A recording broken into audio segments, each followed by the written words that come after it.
accommodated the serious yet highly passionate commemoration of Hosay last week. Hosay came to Trinidad from India with indentured laborers. It appeared on the streets of San Fernando from 1847 and spread to Chaguanas and St. James from as early as 1863. It's part of our history. It's part of our culture. It's part of Trinbago life. Let's go find out about it. Jameel Bisnath gives the history of Hosay. Hosay is the reenactment of the Battle of Karbala, which was a battle which was fought in the year 680 AD in Karbala, Iraq.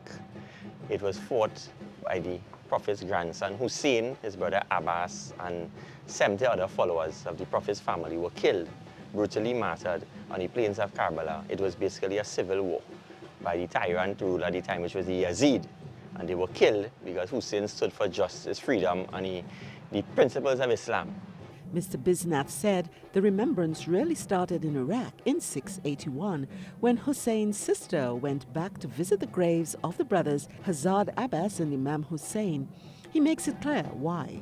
A couple of years after the Yazid fell from power, and basically things started to run or were supposed to run, right?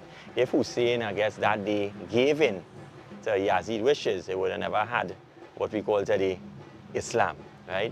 Mr. Bisnath gives an explanation of the pretty structures found in the Hosay commemoration on the streets. This is called a tajia, or tazia, which represents the tomb of Hussein. Our ancestors, when they left, they couldn't have visited Karbala. So wherever there's a Shia community, in the month of Muharram, which is the first month of the Islamic calendar, the first 10 days, they will have something called the Azadari. Azza means morning, the morning period. So for those 10 days, they will abstain.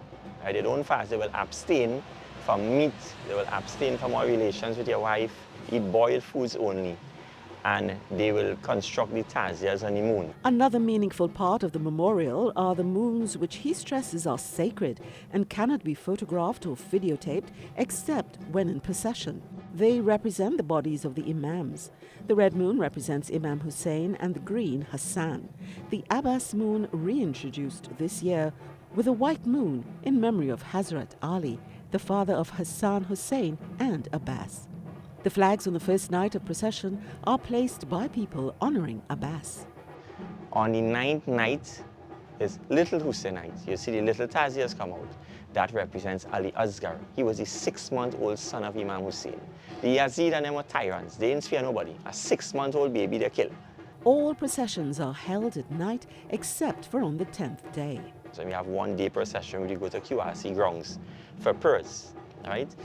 Now the tazias and them is the same route every year. We retrace the same route of our forefathers, right? Who has been going there since 1863. The same route. Along Serpentine Road, down Mary Street, Queen's Royal College Road, that was government farm at the time. The all-encompassing drums give drama to the entire presentation, bringing a reimagination of violent conflict. So basically, the drumming aspect of it came in with the Shia brothers when they came in.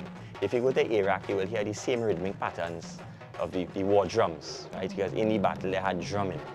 So basically, it's a theatrical presentation, basically, you see when we bring in all these tazias and the drumming. Not to be forgotten is the similarity of the massacre in Trinidad with that of the ancients. 2 persons died. As well, in Trinidad in 1884, the colonial masters at the time massacred, well, reported were 22 persons, but we know more than 22 was murdered in Monrepo, San Fernando, and right, where they had the Hosay massacre. So every year, the Shia brothers, they will go down there and they will pay homage to the fallen down there. Mr. Bisnath said he's confident that the youth of the community will not allow Hosay to die as they come out to learn the traditions, whether taja building or drumming.